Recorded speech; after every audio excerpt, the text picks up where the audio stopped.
Une fille de la campagne a été humiliée à cause de ses vêtements bon marché, mais il s'est avéré qu'elle était la nouvelle directrice générale.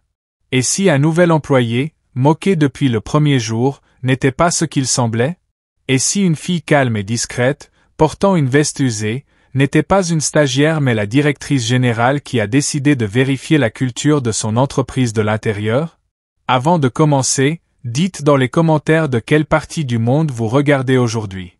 Tôt le matin, l'air froid est imprégné de l'odeur du café et du papier brillant. Devant un gratte-ciel de verre, des gens en costume strict, avec des porte-documents identiques et des expressions sérieuses, font la queue. Je sais où je vais.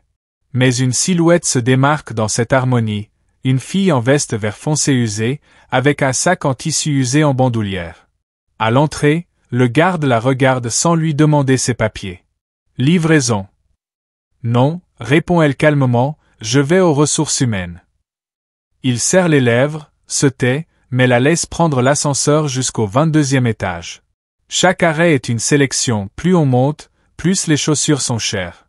Elle regarde les écrans, les panneaux de porte, observe silencieusement le comportement des gens. Dans le couloir, Richard, le chef des ressources humaines, grand et sûr de lui, l'accueille avec un sourire plus méprisant que cordial. « Vous êtes Emma ?» Il doute de lui-même. « Oui, Emma Parker. Aujourd'hui est mon premier jour. » Il fait une pause, l'examine de la tête aux pieds lentement et négligemment, comme on regarde une bosse sur la voiture de quelqu'un d'autre, et dit assez fort pour que les autres entendent. « Eh bien, ici on aime les gens différents. J'espère que vous pourrez vous adapter, même si tout n'est pas pardonné dans ce bureau. » Quelques personnes rient doucement dans son dos. Emma hoche la tête, aucun muscle de son visage ne bouge. On la conduit à travers l'open space, une longue salle avec des rangées infinies de bureaux. Les gens se retournent, certains chuchotent, la fille de la ferme, la stagiaire. Pourquoi n'a-t-elle pas de costume? On la place dans un coin éloigné près de l'imprimante. Sur le bureau, une pile de papier. Commencez par ça, dit Richard, répartissez-les entre les départements, puis prenez un café pour la réunion, et essayez de ne pas vous perdre. Il s'éloigne en laissant derrière lui un léger sillage de parfum et de condescendance. Les premiers jours, elle est observée à la loupe, mais elle sait comment ouvrir le CRM. Où a-t-elle étudié? Qui l'a prise ici? Les tâches sont absurdes, imprimer 30 contrats identiques, livrer un rapport que personne ne lit. Dans la salle de réunion, elle tient un plateau de café pendant qu'on discute des budgets de plusieurs millions. On ne la remarque pas, mais elle entend tout. Emma endure, ne répond pas. Chaque soir, elle est la dernière à partir, non pas parce qu'on la force, mais parce qu'elle reste longtemps devant son ordinateur accessible à tous. Personne ne vérifie, personne ne surveille. Tout le monde pense qu'elle ne comprend rien, mais elle comprend. Elle lit les rapports, compare les budgets, remarque que le département marketing est inefficace, la stratégie produit dépassée, les nouvelles idées au département informatique étouffé, les gens ont peur de parler. Elle note tout dans un tableau de faits. Une semaine plus tard, Lena, une analyste junior, vient vers elle. Dit, c'est vrai que tu viens de la campagne, demande-t-elle sans malice mais avec intérêt. Oui, répond Emma, j'ai grandi là-bas mais j'ai étudié dans la capitale. Et comment es-tu arrivé ici? J'ai postulé, passé la sélection, comme tout le monde. Lena acquiesce mais reste incertaine, elle ne comprend toujours pas comment quelqu'un comme elle peut être là. Lors d'une réunion, Richard lance encore une pique. Vous aurez l'occasion de dire qui vous êtes, peut-être dès demain. Il rit, s'attendant à un refus, mais Emma répond simplement, très bien. Il s'arrête un instant puis sourit largement. Parfait, préparez-vous, demain matin tout le monde sera là. Cette nuit-là, la lumière reste allumée tard dans le bureau. Emma est seule devant son écran, entre diapositives, tableaux, graphiques, logique et vérité. Elle est prête, mais personne ne l'est pour ce qui va arriver demain. Le matin suivant commence comme d'habitude.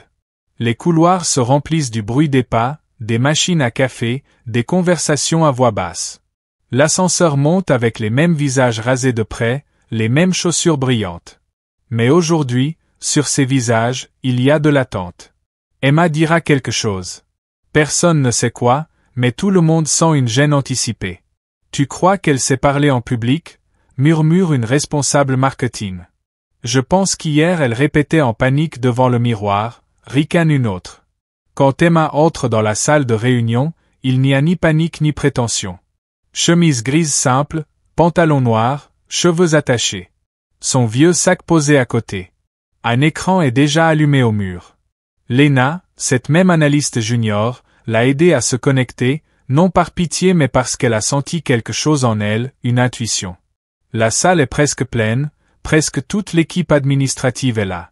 Dans un coin, Richard se tient les bras croisés, sûr de lui. Il est certain que ce sera drôle, car l'humiliation attire toujours du public.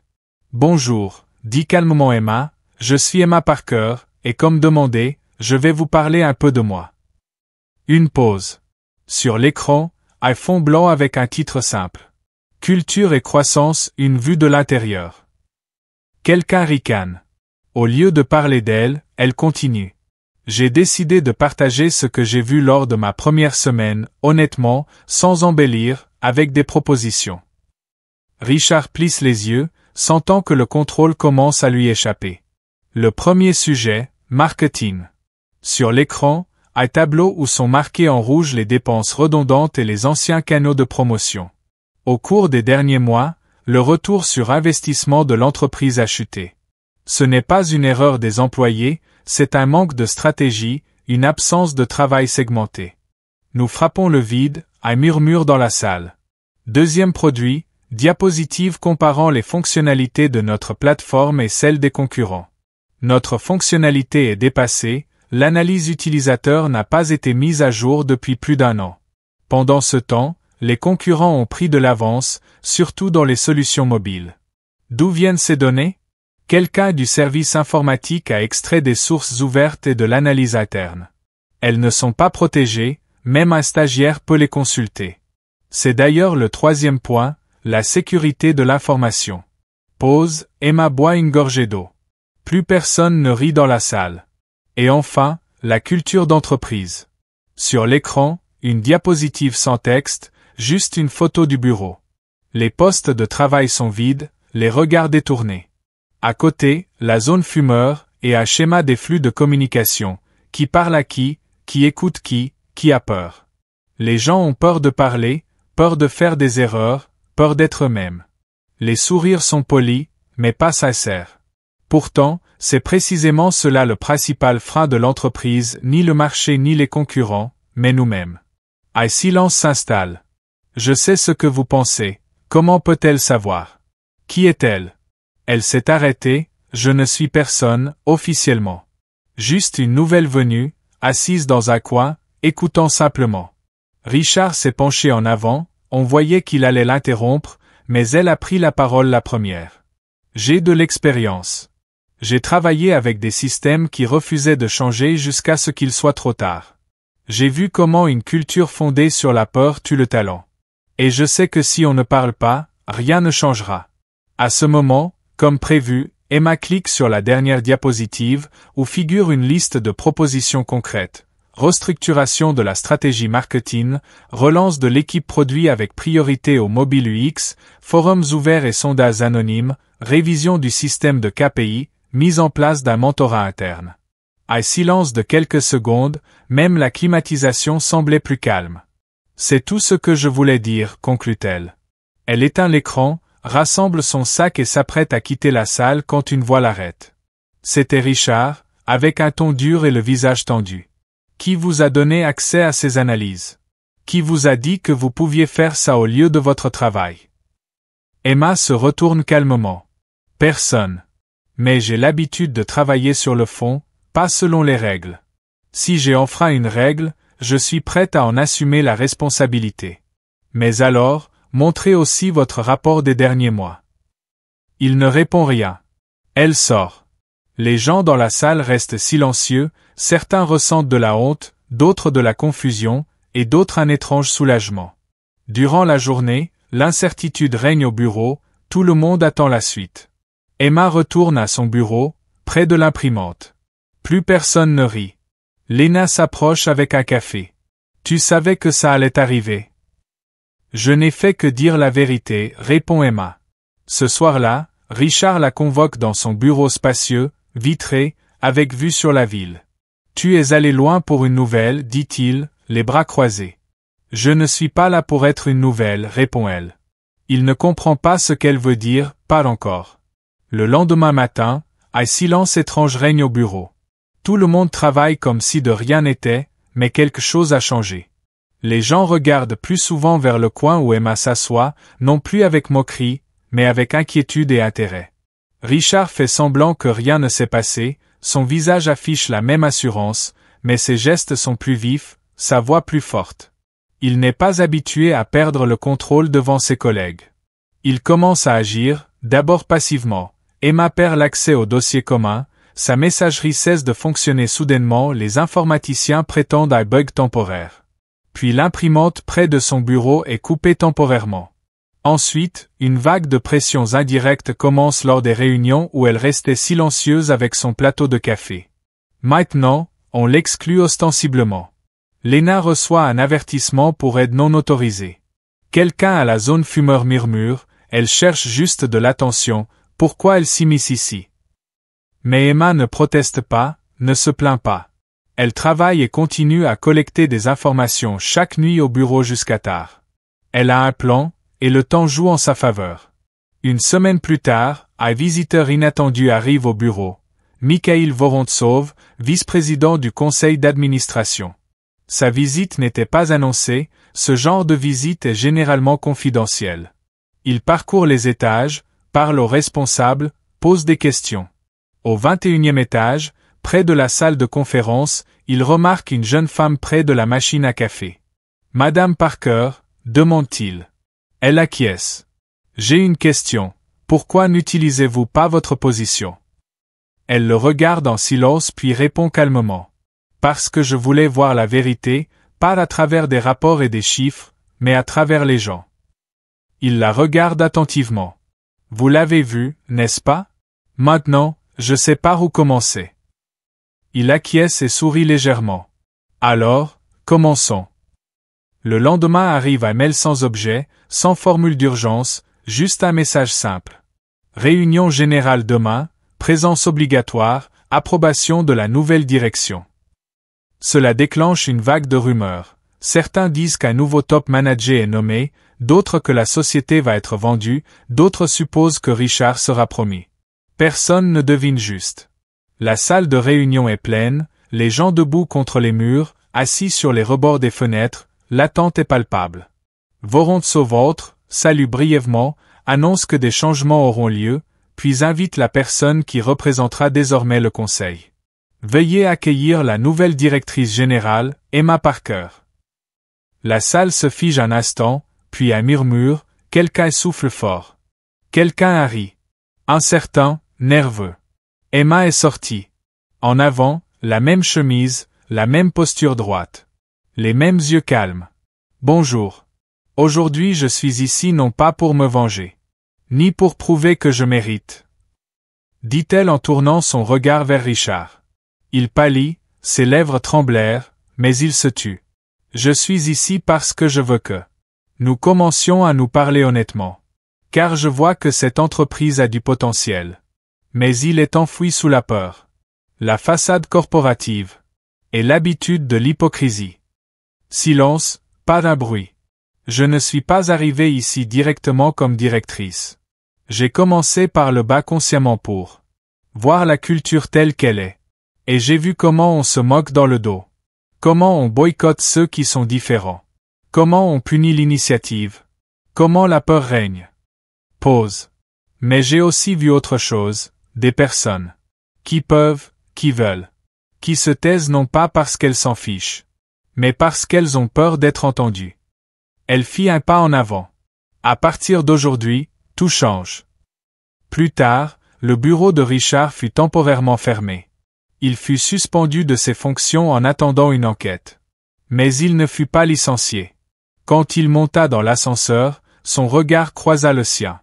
Emma ne détourna pas les yeux, il s'approcha. « Tu es venu pour ma tête. »« Non, je suis venu pour la justice, » répondit-elle calmement. « Tu as une chance, mais seulement si tu es prêt à changer. » Il resta silencieux, et à cet instant, quelque chose en lui vacilla. Le masque tomba, ne resta qu'un homme. Effrayé, brisé, mais peut-être pas complètement. Le soir, quand la plupart des employés étaient partis, Lena s'approcha d'Emma. « C'est vrai, tu es vraiment la directrice générale. » « Oui, répondit-elle. Mais cela ne signifie rien si nous ne commençons pas à nous écouter. » Lena sourit. « Je suis heureuse que tu sois toi. » Emma hocha la tête. « Et moi, je suis heureuse que tu sois resté vrai. » Le lendemain de l'annonce, Emma disparut de la vue. Ni dans les salles de réunion, ni dans les couloirs, ni au café au rez-de-chaussée. L'équipe s'inquiétait de différentes manières. Certains pensaient qu'elle avait été suspendue. D'autres que c'était une opération de communication. D'autres espéraient qu'elle avait changé d'avis. Mais la majorité ne comprenait pas quoi faire. Car toutes les barrières qui semblaient infranchissables avaient été brisées. Pendant ce temps, dans un bureau vide au dernier étage, Emma était assise devant un tableau blanc couvert de marqueurs. Devant elle, un plan de transformation culturelle. Pas des slogans ni des valeurs, mais des étapes concrètes. De la mise en place de forums anonymes, à l'analyse des hiérarchies de pouvoir. Sur la table, des impressions de retours anonymes des employés. Elle les avait fait rassembler avant la présentation. Via un système interne, mais pas en son nom. Elle les lisait, non comme directrice, mais comme une personne. J'ai peur de parler en réunion. Chaque mot peut être retourné contre moi. Mes idées sont prises et revendiquées par d'autres. La direction fait comme si je n'existais pas. Une fois j'ai dit la vérité et j'ai été rétrogradé. Je dois juste tenir jusqu'à la paix. Pas jusqu'à la promotion, ni au sens, juste à la paix. Elle lisait ces lignes avec un visage impassible. Mais quelque chose lui faisait mal à l'intérieur. Pas de la pitié, mais une colère impersonnelle, structurelle. Car ces voix ne sont pas un hasard. C'est le système. 3 jours plus tard, elle réapparut au bureau sans prévenir. Entra dans l'espace ouvert et s'assit à la première table. Nous aurons un nouveau format de communication, dit-elle. Chaque jour, je tiendrai de courtes sessions ouvertes ici. Pas dans un bureau. Chacun peut venir poser une question. Exprimer un avis. Anonymement ou en face. Les regards se croisèrent. Premier test, si personne ne vient dans 15 minutes. C'est que tout va bien. Alors je me serai trompé et je partirai. Elle alla derrière le comptoir où une chaise et un tableau blanc avaient été installés. 10 minutes passèrent, personne. 15 minutes, un informaticien du 3e département arriva. Puis un designer mécontent, puis Lena, puis 2 autres. 40 minutes plus tard, il y avait plus de monde que lors d'une réunion. Emma restait calme, prenait des notes. N'interrompait pas, ne se disputait pas. N'essayait pas de se défendre. Elle écoutait pourquoi certains recevaient des primes. Ceux qui criaient le plus, et non ceux qui travaillaient le plus. Pourquoi aucun dirigeant ne connaissait le nom des employés. Pourquoi nous avions peur d'envoyer un mail sans autorisation. Emma écrivait en silence, puis dit. Parce que le système le permettait. Mais aujourd'hui, c'est fini. Une semaine plus tard, une plateforme interne pour idées et plaintes fut lancée. Sans nom ni note. Seulement le contenu. Les meilleures idées étaient mises en œuvre. Et les plaintes recevaient une réponse officielle. Un des chefs de projet, auparavant hostile, s'approcha d'Emma dans l'ascenseur. Je pensais que vous étiez juste une bonne actrice, mais vous êtes sérieuse. Merci, moi aussi je pensais un jour que seuls les processus pouvaient changer. Mais tout commence avec les gens. Et oui, je viens vraiment de la ferme. Emma sourit. Mon père avait une ruche. Ma mère enseignait à l'école locale. Et toute mon enfance, j'ai entendu les adultes se disputer. Non pas pour de l'argent. Mais pour les mots, pour la vérité. C'est sûrement de là que cela vient. Alors c'était clair pourquoi elle n'avait pas peur. Mais tout le monde n'acceptait pas le changement. Certains cadres supérieurs sabotèrent ouvertement. Un jour dans les coulisses, Richard réunit quelques collègues. Elle ne fait que monter un spectacle. Attendez quelques mois, tout reviendra à la normale. Les gens ne changent pas. Emma l'apprit, et le lendemain, invita Richard dans son bureau. Je ne t'appelle pas pour te renvoyer, dit-elle. Quelqu'un a ri, hésitant, nerveux. Emma est avancée, même chemise, même posture droite, mêmes yeux calmes. Bonjour, dit-elle, aujourd'hui je suis ici non pas pour me venger ni pour prouver que je mérite ma place. Elle a regardé Richard, qui a pâli, ses lèvres ont tremblé, mais il est resté silencieux.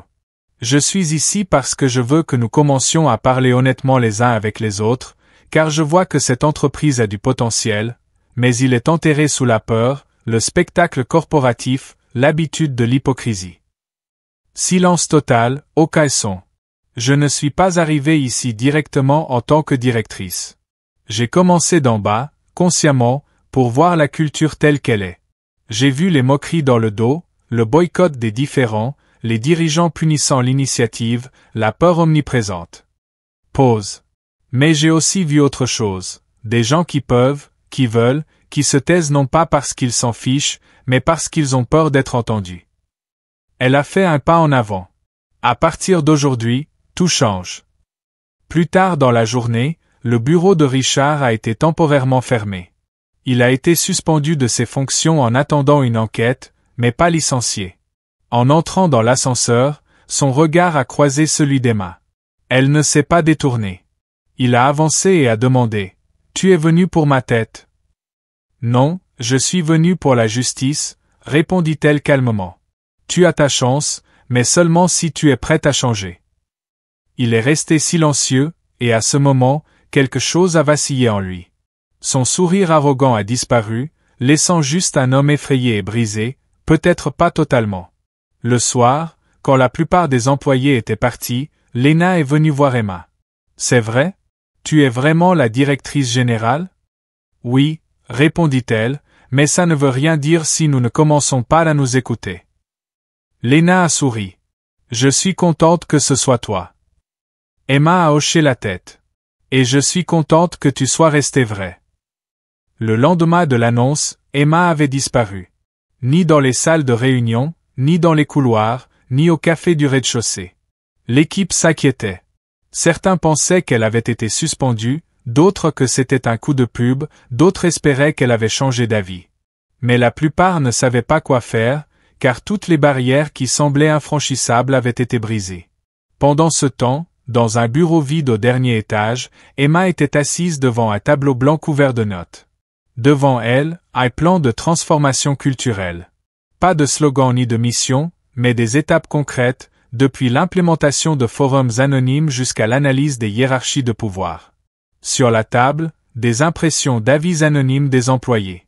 Elle les avait demandées avant sa présentation, non sous son nom, mais simplement comme une personne. J'ai peur de parler en réunion. Chaque mot peut être retourné contre moi.